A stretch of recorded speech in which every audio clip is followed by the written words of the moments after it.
GLP-1, the latest craze in weight loss. I've done 2 other videos on it. First of all, if you are on a GLP-1, your medical provider has you on it, I'm not telling you to get off. I'm telling you to talk to your medical provider about it. But let's look at what it's really doing. So GLP-1, it mimics the GLP-1 that is produced in the gut, pancreas, and brain cells. So if it's not being produced like it should, the GLP-1 is going to just, like I said, it's going to mimic that. But what are some of the things that causes a problem? Number one, it causes appetite suppression, which leads to a vitamin deficiency. Now, where do I get all this stuff? I get this particular stuff, like all my videos, out of medical journals. Mayo Clinic, I got this out of Mayo Clinic. I got this out of the Journal of American Medical Association. I got this out of Claire Collins. She's a laureate professor at University of Newcastle. Yeah, Newcastle. And so she talks about this and how they work to lose body weight. The problem is they can make a person that was well-nourished, malnourished. There was a study she talked about that they looked at 50,000 people over 17 years, and they said that only 2 of those studies focused on, all of them focused on weight loss, but only 2 focused on nutrition and what it does to your body, how you lose nutrients.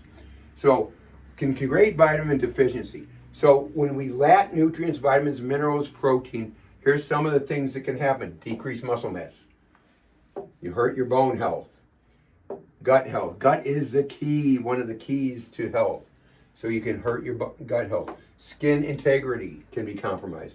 Well-being, your general overall well-being can be problematic because of this scenario where you're taking this GLP-1. So here's what they're saying now, that they're finding that GLP-1 takers have, because of lack of nutrients, get old-timey disease. That is scurvy. So scurvy, back in the 1700s, first is discovered.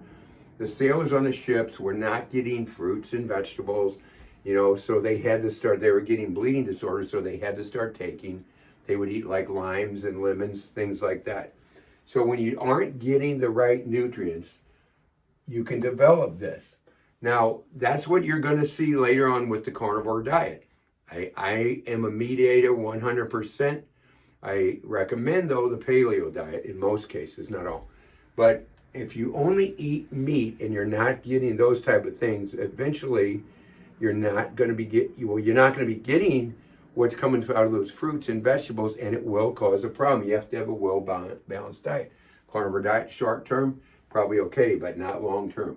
Like I say, I am a big meat eater. So these are things I see in patients that are scurvy, bleeding gums, bruising, easy bruising. You just bump something, you bruise. Poor wound healing, the wound takes longer to heal. Anemia, vaginal bleeding. I started to say vascular bleeding. Vaginal bleeding.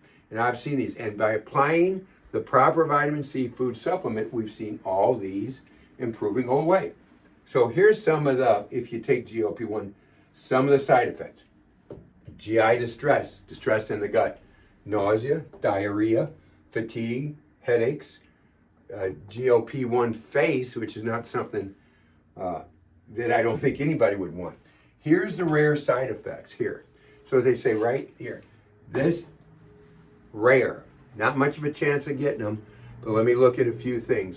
When I think of rare, I think of a patient of mine that came in and she decided to do a GLP-1. Put her in the hospital, looked like she was going to pass away, but thank God they were able to save her.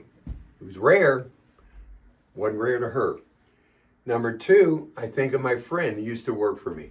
So he had a medication that it was supposed to be rare, it was a shot, and they said 9 men, 0 women got spastic paraparesis, which is a spinal cord disease. And then you can't walk right, you got to use a cane, you got to use crutches, you got to use a walker, end up in a wheelchair. So rare, not rare to him.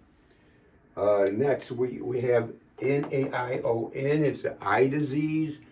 JAMA says that if a person's taking a GLP-1 and they have diabetes, increases the chance of this eye disease by 4. Vision gets blurry, and you can lose your vision permanently, and the blurry vision can be permanent. So, have I seen that? We have.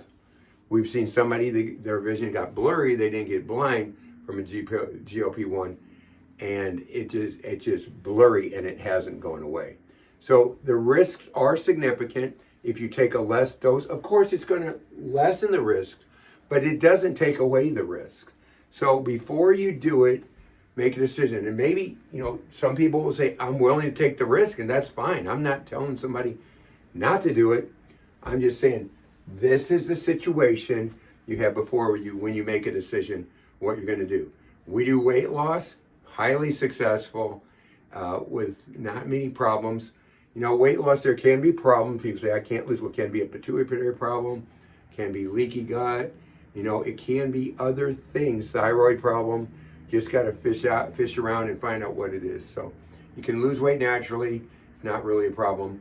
But before you make a decision on this, think about it carefully, because like I said, this doesn't come from the influencers on Facebook or on Reels or anything like that, or the clinical nutrition person or chiropractor, whoever's just pushing GLP-1 in their office. This comes from the medical journals I mentioned, as all my videos do. So make your own decision, but beware of what can go on.